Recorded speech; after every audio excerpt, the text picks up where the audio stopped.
안녕하세요. 선생님들. 자, 쌤바라기. 오랜만에 다시 또 영상 하나 찍습니다. 이맘때쯤이면은, 한 번 정도 또 안내를 해드려야 되는 것이, 1차 합격자 발표. 긴장되시죠?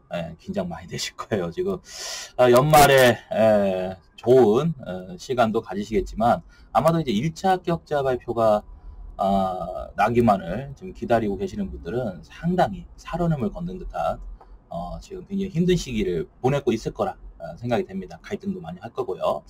그런데 이제 1차 합격자 발표가 딱 났을 때 1차 합격자 발표 그 확인을 하죠. 아침에 확인을 하고 어떤 분들은 뭐 지뢰에 좀 잘 안 됐을 것 같다고 해서 심지어 뭐 10시 그날 저녁 10시에 확인했다가 합격했다.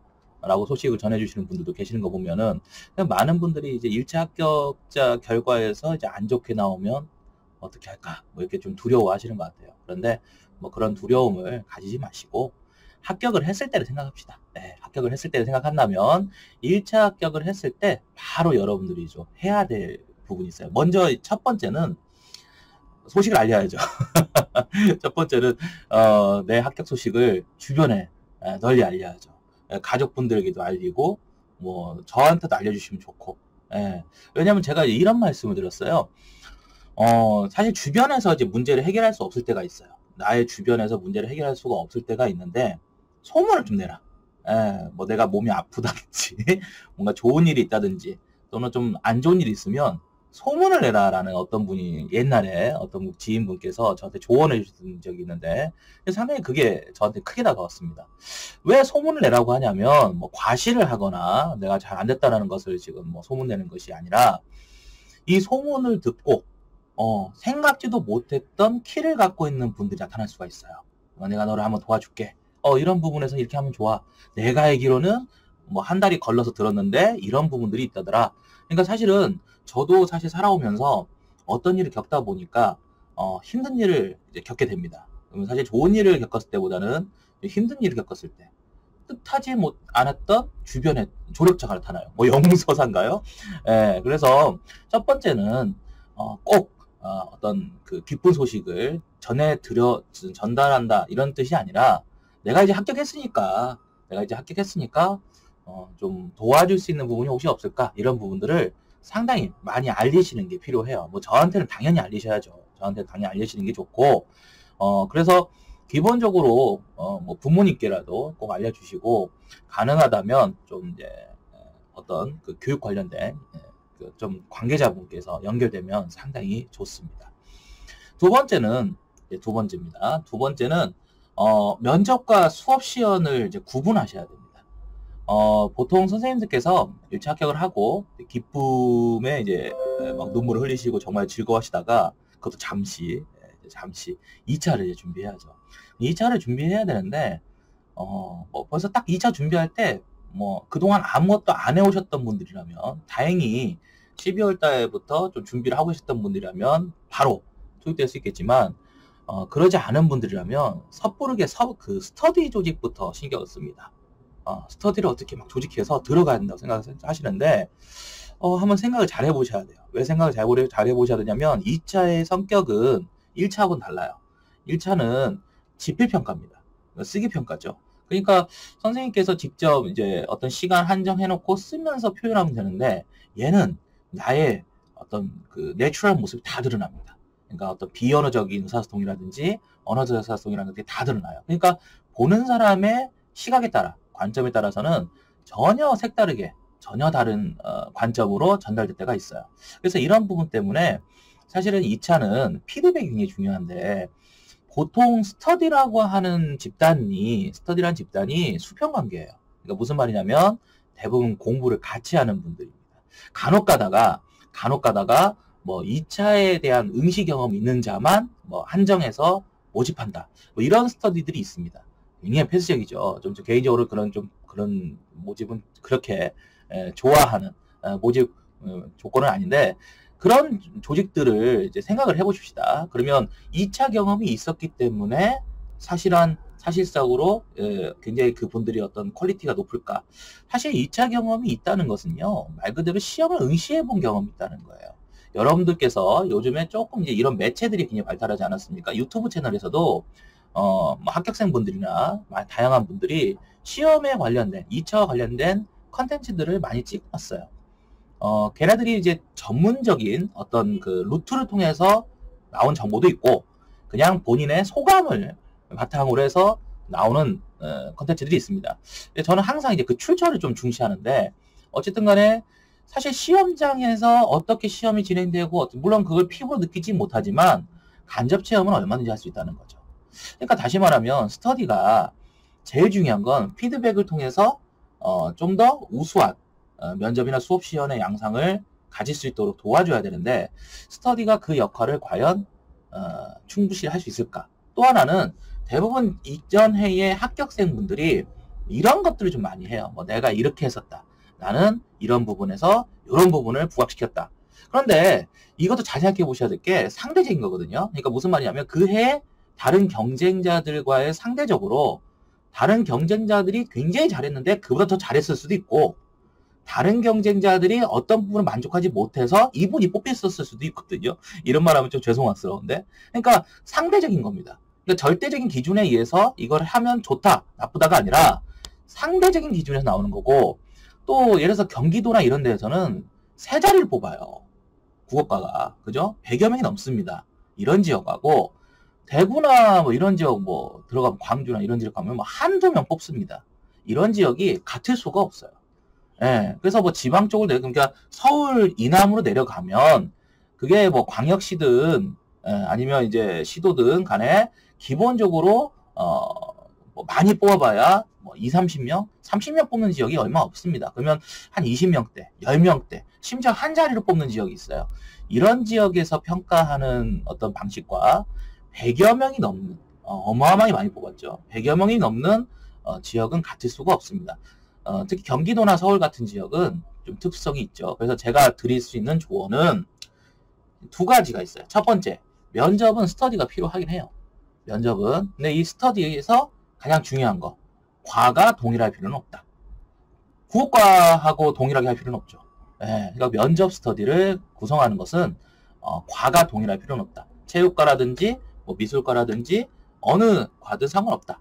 예, 저는 그렇게 생각합니다. 그래서 차라리 과가 겹치지 않는다면 좀 직소 모형처럼 분배 학습을 할 수 있어요. 뭔가 준비를 해서 공유한다든지 그 부분은 다음 챕터에서 얘기하도록 하고 두 번째, 수업 시연은 스터디를 신경 쓰시는 것보다는 스터디를 조직하려고 스터디에 참여하려고 신경 쓰시는 것보다는 스터디는 집에 혼자서 하면은 좀 뻘쭘하니까 자주 만나서 공부를 하기보다는 스터디 그 수업 시연을 상대방이 보여줘야겠다.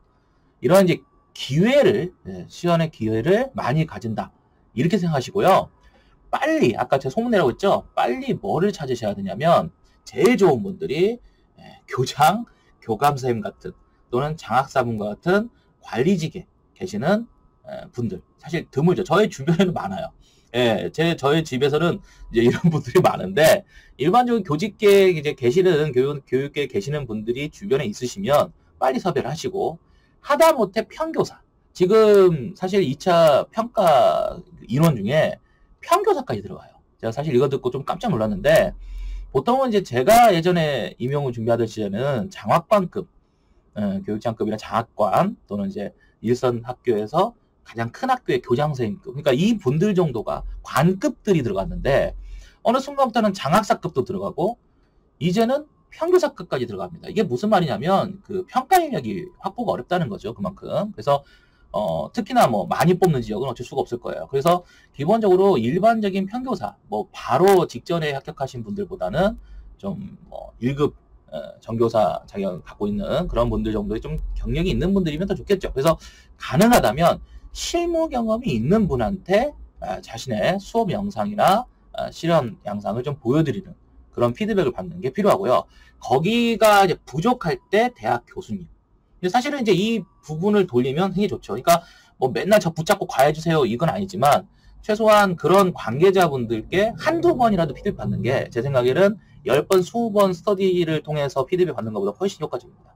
그래서 대학의 관계에 대해서는 이제 그 교수님들이 좀 도와주시는 대학들이 있어요. 뭐 안 도와주시는 대학들은 어쩔 수 없지만 도와주시는 대학들이 있습니다. 그러면 연락을 이제 과 사무실이나 학교에 연락을 해서 취해서 한 번이라도 그냥 내 영상을 찍어서 보내드릴 테니까 코멘트 한 번만에도 달아주시면 안 될까요? 이렇게 뭐 굳이 교실에 모여서 막 하는 2차 특강까지 막 하는 그런 대학도 있지만 그러지 않는다면 부탁하는 거죠. 교수님 정말 제가 이런 영상을 준비했는데 한 번만 봐주시면 안 될까요? 이렇게 이제 준비를 하시는 것을 보여주신다든지 아니면 이제 제일 좋은 건 교수님보다도 교수님은 학자들이기 때문에 실무적인 경험이 좀 부족하십니다. 그러니까 피드백을 해도 이상론을 얘기하시는 분들이니까. 물론 출제는 교수님들이 하시지만 그래서 실무적인 경험이 있는 분들이 좀 보시면 대체적으로 제일 중요한 게 진짜 수업한다는 느낌이 들게끔 하는 게 중요하거든요.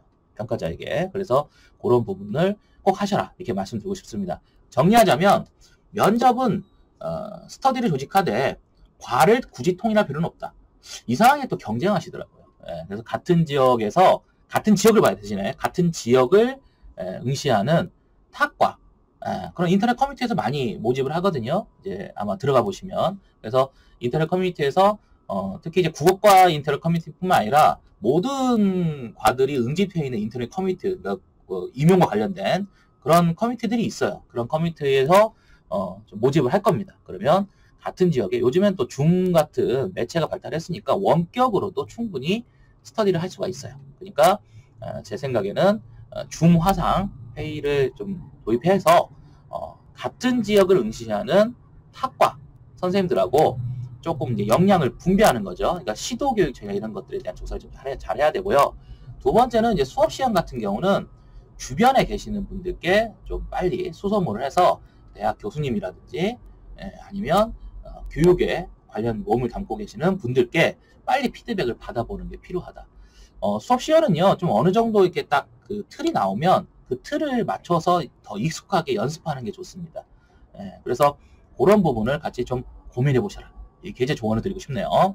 자, 이제 마지막으로 세 번째인데요. 세 번째. 면접과 이제 그 수업 시험에 대한 시험 전형에 대해서 좀 얘기를 해볼게요. 그러니까 예를 들어서 면접을 먼저 얘기해 볼까요? 면접 같은 경우는 저도 이제 한 10수년 동안 우리 선생님들 2차를 준비해 드렸어요. 보통 이제 이 학원 커리큘럼은 그 다음에 1월이 되면 합격생분들을 위한 커리큘럼이 거의 없어요. 그리고 대부분 이제 새로 이제 시험을 준비하시는 분들에 맞춰서 커리큘럼을 짜기 때문에 대부분 합격하신 분들이 조력을 이제 받고 싶어도 받을 수 있는 루트가 거의 드뭅니다. 그리고 이제 제일 중요한 건 조력을 받는다고 해도 이게 전문성이 있어야 되거든요, 사실은. 제일 중요한 거는 내가 어떤 수강을 하든 조력을 받는다고 해도 이게 분명히 전문성과 어떤 근거적인 출처가 있어야 됩니다. 카더라만 돼서는 안 되죠. 그죠? 인생을 걸을 문제인데요. 그래서 사실은 이제 그냥 하는 건 아니거든요.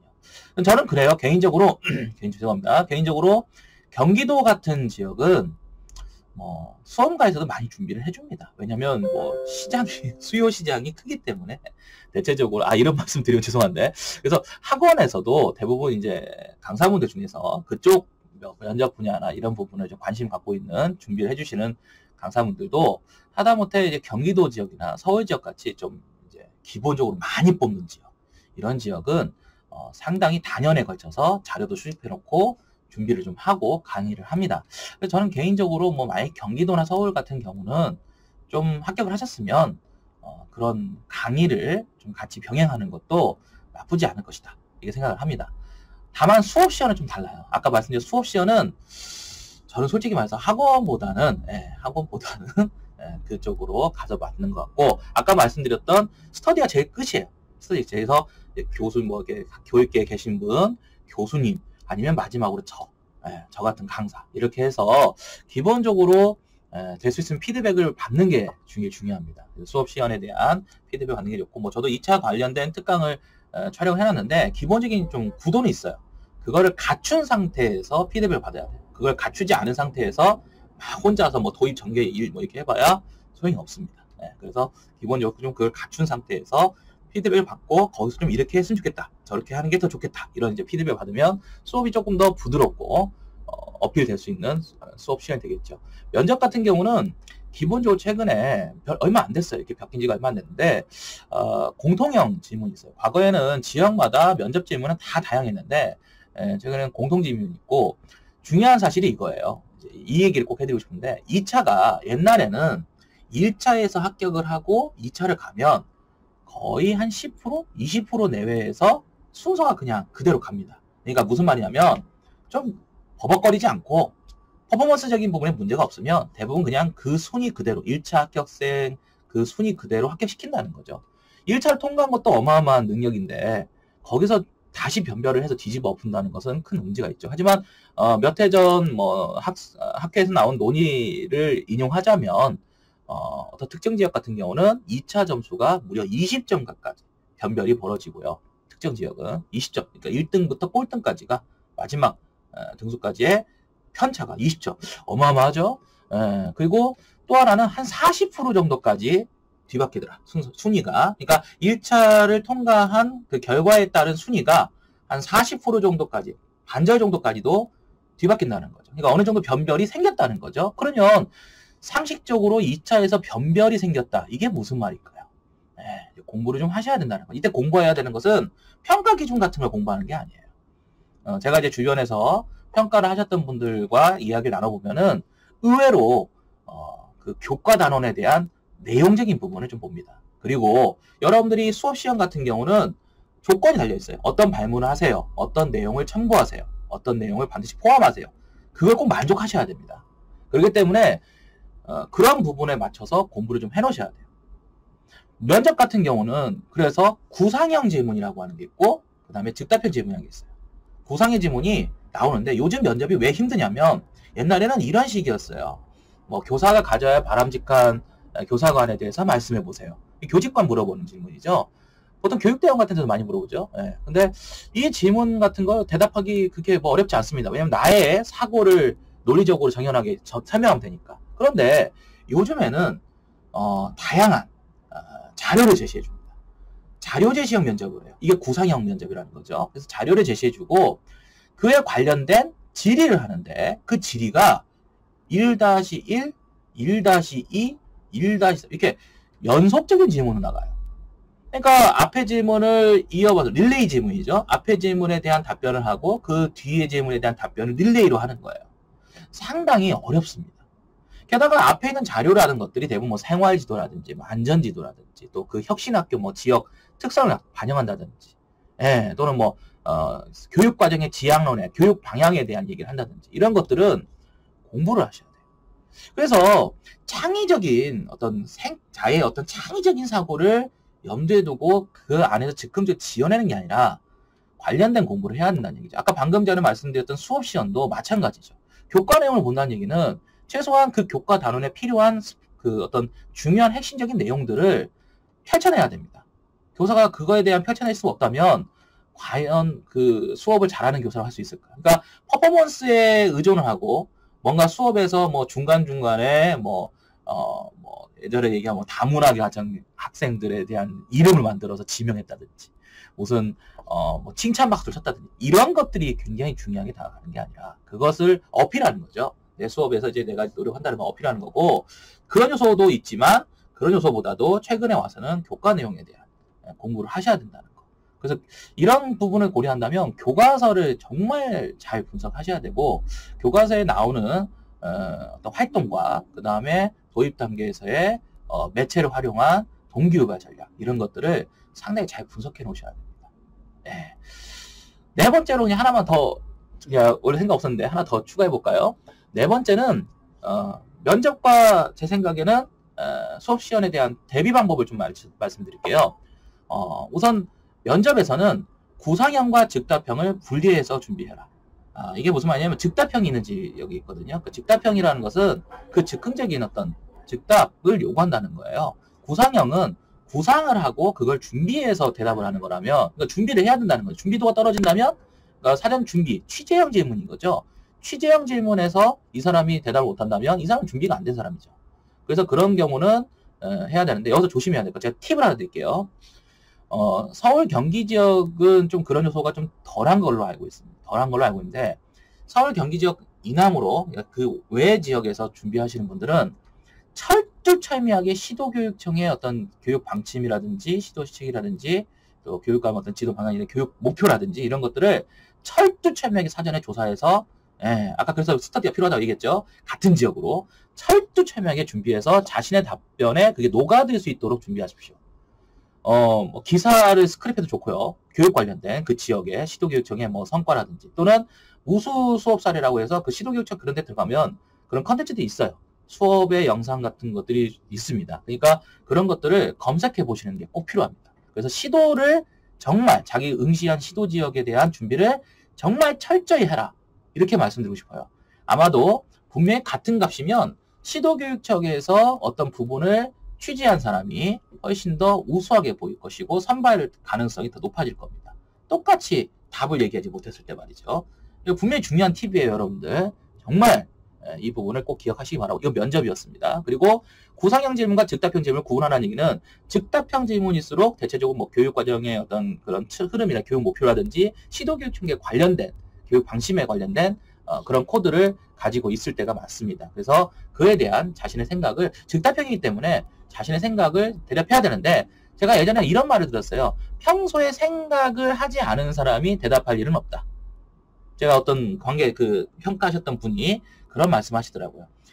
평가를 해보니까 이 사람이 나의 그 질문에 대해서 평상시에 생각을 해본 적이 있는지 평상시에 고민을 한 적이 없는지가 여실 티가 나고 좀 그런 얘기까지 나오더라고. 심지어 학원에서 주입식으로 배워서 대답하는 거 이것까지 티가 난다는 거예요. 그러니까 될 수 있으면 즉답형 질문 같은 것들은 뭐 요즘에 기출사 같은 거 잘 정리되어 있으니까 필요하시면 뭐 제가 드릴 수도 있는데 그런 것들을 지역별로 해서 연결하면 좋아요. 저 같은 경우는 그래서 이제 좀 지역에서 합격하신 우리 선생님들과 좀 연결을 해드려서 합격하신 분들과 이렇게 조인을 해드려서 좀 도와드리고 있는데 뭐 하여튼 그런 부분이 굉장히 필요할 것 같습니다. 수업 시연은 아까 얘기했지만 피드백 대상자를 정말 잘 선정해서 스케줄을 잡아라.